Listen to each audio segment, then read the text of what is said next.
Hello, welcome to my floor book review of Hawk Mountain. Now, I don't know how long your attention span is, so I don't know how long I should make these book club videos. I guess I'll aim for like 5 minutes, with four of them being like a discussion of the book, and the parts that I felt were the most interesting, and the last minute being my overall thoughts on the book, as well as my recommendation. But, let me know what you guys are thinking about that. So, first off, let me just say the book subverted my expectations in many ways. I'm sure it did for the majority of you guys too. Firstly, from the description and the genre, I thought I'd be in for a tense time where someone or a couple of people die, but never did I think that I'd be in for a trip on how repressed homosexuality can break a man's world. This book reads as a literal interpretation of the meme they had us in the first half, not gonna lie. The first half of this book is a crazy intense ride. Most of this I chalk up to the way the book is summarized.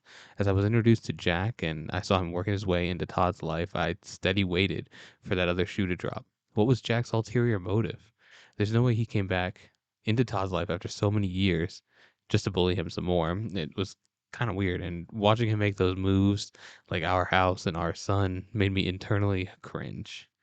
I started to pick up on the themes of homosexuality and thought maybe that's why Jack is here. He's going to continue to make fun of the fact that Todd might be bi or gay. So the shift in the book hit me like a truck.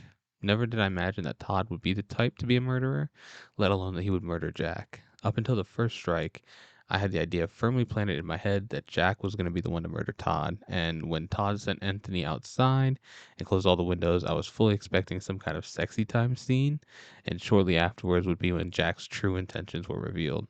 Turns out, Jack is just a tiny little bit of a stalker, and he truly wanted to reconnect with Todd. What a genius plot twist, and it was pulled off masterfully. I never saw it coming. And at that moment, it's kind of cool because the book breaks the story format that it had been keeping up with to that point, and it does wonders to really make me feel like Todd's life had been upended. Whereas before the murder, the story was structured with a chapter in the past and a chapter in the present. Everything after the murder is chaotic, and it's impossible to predict where the next chapter will take place. This change in tempo was super noticeable in my note taking as it was harder to organize what was happening in each time period.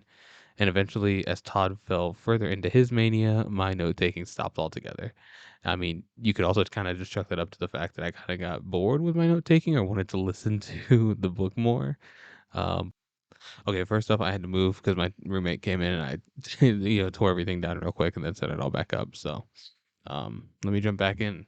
So watching Todd's actions affect Anthony and Elaine broke my heart too. Anthony wanted nothing more than to be close with his father, and Jack really served as a prime example of what Anthony needed. And Todd had to have seen this in the relationship between Jack and Anthony, right? And instead of changing his behavior to more closely mimic Jack, he killed him. After that, it was tough to read as Todd distanced himself further from Anthony, whether he wanted to or not. Leaving Anthony at home while he disposed of Jack was one thing, but it seemed more and more like Anthony was just a bother to him, an obstacle between Todd and his new life, all the way up until the obstacle had to be dealt with. The only shining light in the later chapters for me was Elaine, but even that light eventually was snuffed out by the selfishness and new desire for power and control that Todd had found. She really put up with a lot trying to fix Todd, and it hurt to see none of that reciprocated to her. Excuse me. At one point, while breaking things off with Todd, she had said that she's not just a side character in his story, but a main character in hers. And I found that very powerful for her.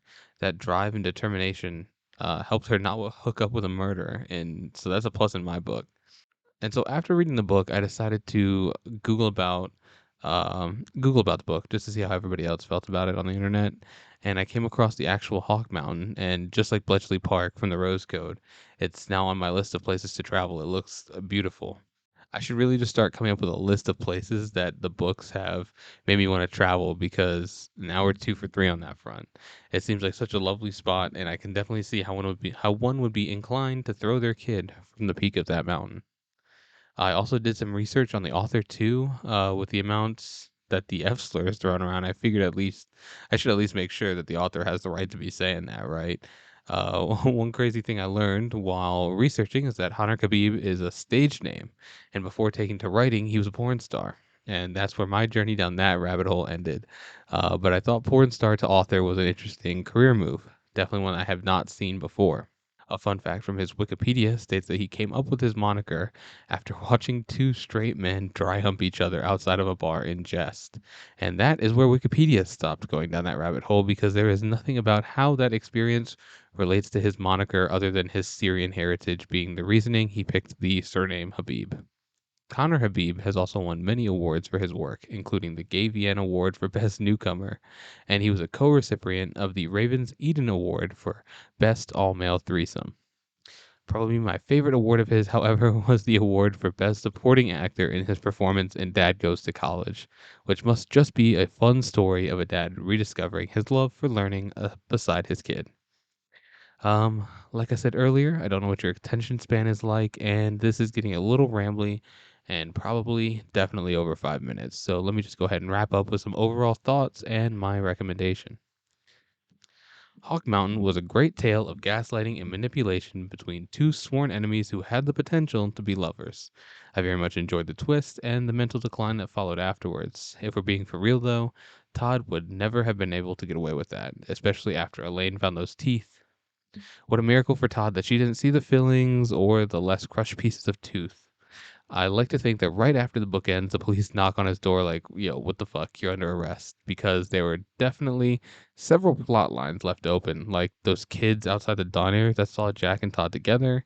And Jack's ex wife is still out there. And if she was really abusive, I imagine she'd probably try to look for him to rein him back in.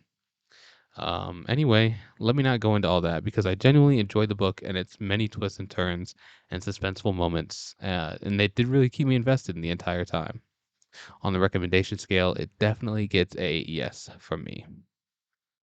So yeah, that's my book club, book report, book review thing for Hawk Mountain. I hope you've enjoyed me sitting on my floor and this really crappy webcam camera. See you next month.